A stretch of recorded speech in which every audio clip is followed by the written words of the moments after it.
دستو گذاشت رو خط قرمز من. خب دیگه من بچه‌ها تو زندگی من به اعتقاد من پاکترین موجودات روی کره زمین.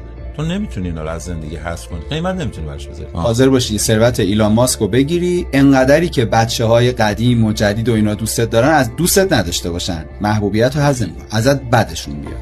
ایلان ماسک کیه؟ 10 برابر ایلان ماسک هم مثلا کرات عالم هستی رو بهت بدن، تو نمیتونی با این عوضشون کنی. با حال خوبی که باهاشون دارم عوض نمیکنه.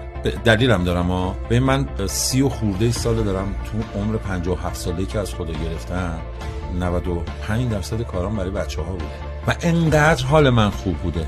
حالا هم که اون بچه‌ها بزرگ شدن، الان خودشون پدر مادرن و بیننده برنامه منن و به بچه‌هاشون میگن پای این برنامه بشین. این آدم حرف بد نمیزنه. ببین امنیت. آفرین. حالا بذار با ایلان ماسک هم صحبت می‌کنیم، شاید حالا شد دو تاشو با هم داشته باشیم. نمیشه.